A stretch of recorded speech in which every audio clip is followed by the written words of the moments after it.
معمر قذافی کو 5 گولیاں ان کی پیشاب والی جگہ پر ماری۔ جب ان کے اندر سے بلیڈنگ شروع ہوئی تو ان کے کپڑے پھاڑ کر لاتوں اور مکوں سے انہیں مارا گیا، جس کے بعد ان کے سر اور پیٹ کے اندر گولیاں مار کر انہیں قتل کر دیا گیا۔ اس دوران اپنے چہرے سے خون صاف کرتے ہوئے وہ بس یہی کہہ رہے تھے کہ خدا اس ظلم کی اجازت نہیں دیتا۔ میرے بچوں، آپ نہیں جانتے کہ کیا صحیح ہے اور کیا غلط۔ لیکن وقت نے یہ ثابت کر دیا کہ ان کی موت کے بعد لیبیا آج ایک جہنم سے بھی بدترین جگہ بن چکی ہے، لیکن معمر قذافی کے 42 سالہ دور کے اندر یہ دنیا کی کسی جنت سے کم نہیں تھی، اور اس کی وجہ کہ اس ٹائم میں لیبیا کے اندر تعلیم، صحت، بجلی، گیس اور پانی بالکل مفت تھے۔ جی ہاں، آپ نے صحیح سنا، کسی کے گھر میں کبھی اس کا کوئی بل نہیں آیا۔ آج بھی آپ کسی ایک ترقی یافتہ ملک کی بھی مثال نہیں دے سکتے کہ جہاں پر یہ تمام بنیادی ضروریات مفت ہوں اور لوگوں کا لائف سٹائل اتنا ہائی ہو۔ اس کے علاوہ لیبیا میں سیلری اور بزنس ٹیکس فری تھے۔ لیبیا کا سٹینڈرڈ آف لیونگ پورے افریقہ میں سب سے ہائیسٹ تھا، اور یہ ملک تیزی سے ترقی کر کے دنیا کی سب سے مضبوط معیشت بننے جا رہا تھا۔ لیبیا میں اگر کوئی شخص ایگریکلچر یا فارمنگ کو پیشہ بنانا چاہتا تو اسے زمین، گھر، اکوپمنٹ، لائف سٹاک، کھاد، سب کچھ حکومت مفت میں دیتی۔ یہاں کوئی بھی شخص بے گھر نہیں تھا، کیونکہ لیبیا میں ہر شخص کے پاس اپنا ذاتی گھر ہونا ایک بنیادی ضرورت مانا جاتا، جس کے اندر حکومت ان کی مدد کرتی۔ کسی بھی اسٹوڈنٹ کو جاب نہ ملنے تک حکومت اسے سیلری دینے کی پابند تھی۔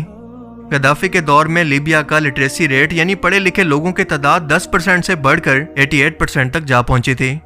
شادی کے وقت ہر کپل کو $50,000 اور ڈیلیوری کے وقت ماں اور بچے کو $5,000 حکومت ادا کرنے کی پابند تھی۔ نئی گاڑی خریدنی ہے تو اس کی آدھی پیمنٹ حکومت کرتی۔ قذافی نے بینکس اور آئل کو نیشنلائز کر دیا تھا، جس کی وجہ سے بینک لون انٹرسٹ 0% تھا، اور پیٹرول تو پانی سے بھی سستا تھا۔ کین یو امیجن کہ لیبیا کے آئل کی فروخت کا کچھ حصہ ہر شہری کے اکاؤنٹ کے اندر ڈائریکٹ حکومت بھیجا کرتی۔ میگا نیشنل الیکٹرک گریڈ حکومت نے بنایا، جو کہ پورے لیبیا کو مفت میں بجلی فراہم کرتا۔ یہ اتنا بڑا تھا کہ UK، برطانیہ اور فرانس کے گریڈ اسٹیشن بھی مل کر اس کے سائز اور پاور کا مقابلہ نہیں کر سکتے۔ اس ملک پر کوئی بیرونی قرضہ نہیں تھا، بلکہ اس کے پاس اپنے $150 بلین کے ریزرو تھے، اور دنیا کا سب سے بڑا انسانی اریگیشن پروجیکٹ لیبیا کے اندر موجود تھا، جو کہ ایک عجوبے سے کم نہیں ہے، کیونکہ یہ 2820 کلومیٹر لمبا انڈر گراؤنڈ پروجیکٹ تھا، جسے بنانے کے اندر $25 بلین خرچ ہوئے۔ Nubian sandstorm eco fire system یعنی زمین کے نیچے موجود دنیا کا سب سے بڑا فریش پانی کا ذخیرہ، جس کا کچھ حصہ مصر، کچھ سوڈان، کچھ لیبیا اور کچھ چاڈ کے اندر موجود ہے۔ یہ آئس ایج کے زمانے کا موجود زیر زمین سب سے فریش پانی ہے، جو کہ کئی ہزار سالوں سے یہاں پر موجود ہے۔ اس کا جتنا حصہ صرف مصر کے اندر زمین کے نیچے موجود ہے، وہ اتنا زیادہ ہے جتنا دریائے نیل نے 500 سالوں کے اندر اتنا پانی نہیں بہایا۔ جبکہ لیبیا کے لوگ اسی ایکو فائر سے تازہ پانی پی رہے ہیں، جسے قذافی نے اپنے لوگوں کے لیے بنایا تھا، جو کہ اگلے 1000 سال تک اس طرح سے ختم نہیں ہوگا، چاہے اس سے جتنا مرضی پانی پی لیں۔ جس کا صلہ لیبیا نے نیٹو کے ساتھ مل کر قذافی کو ذلیل و رسوا کر کے قتل کر کے دیا۔ مگر سوال یہ ہے کہ ایسے حالات آخر پیدا کیسے ہوئے؟ نیٹو نے ایسی کیا چال چلی کہ قذافی کے اپنے ہی لوگ اسے قتل کرنے نکل پڑے؟ پہلی وجہ تھی معمر قذافی کے آئیڈیاز، جس کی وجہ سے وہ مستقبل میں امریکن اکانومی کو ٹکر دے کر اسے پیچھے چھوڑنے والے تھے، کیونکہ آپ سبھی لوگ جانتے ہیں کہ کوئی بھی ملک اپنی اکانومی کی وجہ سے ہی سپر پاور کہلاتا ہے۔ کسی ملک کے پاس چاہے جتنی بڑی مرضی آرمی کیوں نہ موجود ہو، اگر اسے چلانے کے لیے اس ملک کے پاس ریسورسز موجود نہیں تو یہ آرمی کسی کام کی نہیں۔ دوسری وجہ تھی قذافی کا مسلمان لیڈرز کو اکٹھا کر کے نیٹو کے خلاف ایک بلاک مستقبل کے اندر بنانے کا خدشہ، اور تیسری سب سے اہم وجہ تھی آئل، جس کی وجہ سے امریکہ نے پہلے افغانستان، عراق اور سیریا وغیرہ کو اس مقصد کے لیے پہلے ہی تباہ کر رکھا تھا۔ آپ سوچ سکتے ہیں کہ اس بات کا ثبوت کیا ہے؟ اس کا سب سے بڑا ثبوت ہے ہیلری کلنٹن کی ای میلز لیک، جن میں صاف ظاہر تھا کہ فرانس اور امریکہ نے سازش کے ذریعے لیبیا کو تباہ کرنے کے لیے جان بوجھ کر سازش کے ذریعے قذافی پر حملہ کروایا، اور اس میں UAE اور قطر بھی شامل تھے۔ اس کے علاوہ ایک اور سب سے اہم ترین وجہ جو کہ لیبیا پر اٹیک کی وجہ بنی، وہ یہ تھی کہ لیبیا کیونکہ افریقن کانٹیننٹ کے اندر آتا ہے اور لیبیا کے پاس 143 ٹن گولڈ ریزرو موجود تھے، تو اس کا مستقبل میں ارادہ تھا کہ وہ پورے افریقہ کے اندر اپنی ایک گولڈ دینار کی کرنسی کو لانچ کرے، جس کے بعد یہ پورے افریقہ کے اندر اپنی خود کی گولڈ کرنسی یعنی گولڈ دینار کے اندر آئل کی ٹریڈ کرتا، اور یوں افریقہ میں موجود 17 فرینچ کالونیز رہ چکے ملکوں کے اندر بھی فرانس کی کرنسی کی بجائے اب اس گولڈ دینار کے اندر ٹریڈ ہوتی، جس کے بعد آہستہ آہستہ فرانس کا کنٹرول ان فرینچ کالونیز پر ختم ہو جاتا یا ان کے اثر سے آزاد ہو جاتے۔ اس کے ساتھ ساتھ قذافی نے یہ بہت بڑا فیصلہ بھی کر لیا تھا کہ پوری دنیا کے اندر کروڈ آئل جو کہ $US کے اندر بیچا جا رہا ہے، اب ہم اسے یورو، رشین کرنسی روبل اور روپے میں بھی بیچیں گے۔ اور آپ لوگ جانتے ہیں کہ امریکن کرنسی کے اسٹرانگ ہونے کی سب سے اہم وجہ یہ بھی ہے کہ آئل ٹریڈ یا باقی انٹرنیشنل ٹریڈ جو کہ امریکن ڈالرز کے اندر ہوتی ہے، اس کی وجہ سے امریکن ڈالر کی ڈیمانڈ بڑھتی ہے، جس کے بعد اس کی ویلیو آٹومیٹیکلی بڑھ جاتی ہے۔ لیکن گدافی کا یہ فیصلہ سیدھا امریکن کرنسی کی موت تھا۔ اس کے علاوہ لیبیا نے امریکہ کے رائیول ملک مثلا چائنا، رشیا اور انڈیا سے ان کی اپنی کرنسی کے اندر اربوں ڈالر کی آئل کی ڈیل کی تھی۔ اس فیصلے سے امریکن ڈالر کی ڈیمانڈ کم ہو کر IMF اور ورلڈ بینک کا کنٹرول بھی ان ملکوں پر ختم ہو جاتا، جن دو بڑے اداروں سے امریکہ پوری دنیا کے ملکوں کی اکانومی پر ڈائریکٹلی نہ صرف اثر انداز ہوتا ہے بلکہ ان کو اپنی شرائط کے نیچے باندھ کر رکھتا ہے۔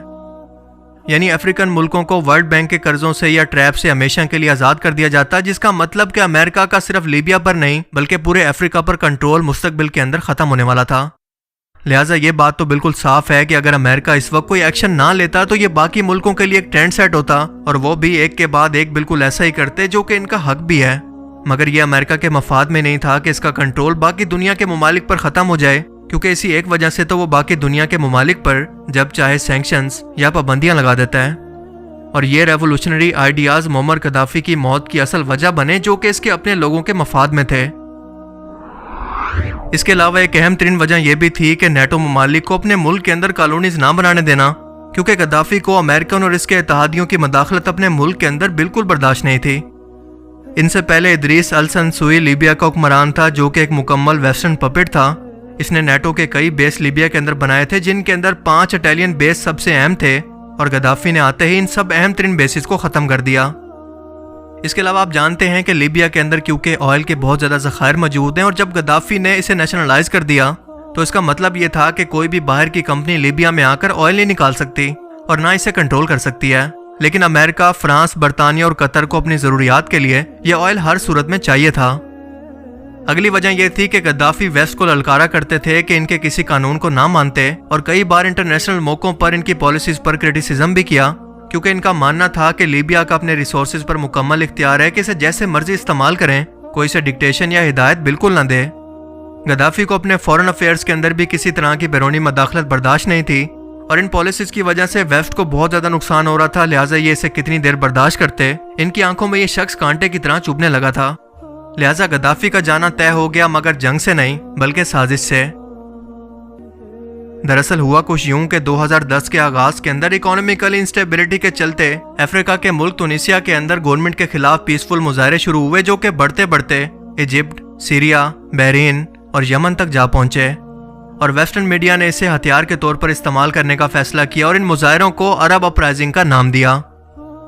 15 فروری 2011 کے اندر یہ مظاہرے لیبیا کے شہر بنغازی میں شروع ہوئے فتح تارول نام کے ہیومن ایکٹیوسٹ کے اریسٹ کے خلاف، اور دیکھتے ہی دیکھتے کئی باغی اکٹھے ہو کر قذافی کی حکومت کے خلاف ایک نئی گورنمنٹ بنا لیتے ہیں۔ قطر اور ویسٹرن میڈیا اسے بڑا چڑھا کر دکھاتا ہے، اور یہ بھی کہ قذافی اسے روکنے کے لیے طاقت کا استعمال کر کے اپنے ہی لوگوں کو مار رہا ہے، حالانکہ ایسا بالکل نہیں تھا۔ پر ویسٹ کو اس سے اچھا موقع نہیں ملنے والا تھا، اور اسی بہانے کو سامنے رکھ کر یونائٹڈ نیشن نے 17 مارچ 2011 کو 1973 کی ریزولوشن کے تحت نیٹو اور اس کے اتحادیوں کو لیبیا میں حملہ کرنے کی اجازت دے دی کہ لیبیا کے لوگوں کو قذافی سے بچائیں۔ حالانکہ اس ریزولوشن کی ووٹنگ کے اندر انڈیا، چائنا، رشیا، برازیل اور جرمنی نے ووٹ ڈالنے سے منع کر دیا تھا کہ ہمیں اس کے ثبوت نہیں ملے۔ مارچ 2011 کے اندر لیبیا پر یورپ اور مڈل ایسٹ کے 10 ملکوں نے حملہ شروع کیا، جس کے بعد 7 اور ممالک بھی اس کے اندر شامل ہو گئے، یعنی 17 ملک اور لیبیا اکیلا، کوئی دوست ساتھ نہیں۔ اور اس سے بھی بڑی مشکل یہ تھی کہ قذافی کو کیونکہ اپنی ملٹری کی کو کا ڈر ہر وقت لگا رہتا تھا، لہٰذا جان بوجھ کر اس نے اپنی آرمی کو جگہ جگہ پر پھیلا کر کمزور کر رکھا تھا، جس کا ناقابل تلافی نقصان اس حملے کے نتیجے میں انہیں آخرکار اٹھانا پڑا۔ 20 اکتوبر 2011 کو قذافی 80 گاڑیوں کے قافلے کے اندر بنغازی شہر جا رہے تھے کہ نیٹو فورسز نے ان کے فون سے ان کی لوکیشن ٹریس کر کے ڈرون کے ذریعے ان کی گاڑیوں پر حملہ کر کے انہیں زیادہ تر کو تباہ کر دیا، اور قذافی اپنی جان بچانے کے لیے ایک ڈریننگ پائپ کے اندر گھس گئے، لیکن باغیوں نے انہیں دیکھ کر اس پائپ سے باہر نکالا اور انتہائی بے دردی اور صفاقی سے قتل کر دیا۔ اور ان تمام حقائق سے ہمیں یہ سیکھنے کو ملتا ہے کہ دشمن کیسے آپ کو بنا ہتھیاروں کے سازشوں کے ذریعے ہی توڑ سکتا ہے۔ اگر کوئی مخلص لیڈر آپ کے ملک کی تقدیر کو بدلنا چاہتا ہے تو عوام کی سپورٹ کے بغیر وہ کچھ بھی نہیں ہے۔ عوام کو اپنے حقوق و فرائض کو سمجھنا پڑے گا، اور اس انٹرنیشنل لیول کے پروپیگنڈا کو بھی، کیونکہ قذافی کی موت کے کئی سال بعد بھی ہالی ووڈ ان کی تفضیل کروانے کے لیے کئی طرح کی موویز اور ڈاکومنٹریز ان پر بنا چکا ہے تاکہ سچ دنیا کے سامنے کبھی نہ آ سکے۔ پر حق اور سچ کی خاصیت یہی ہے کہ آج نہیں تو کل وہ سامنے آ کر ہی رہتا ہے۔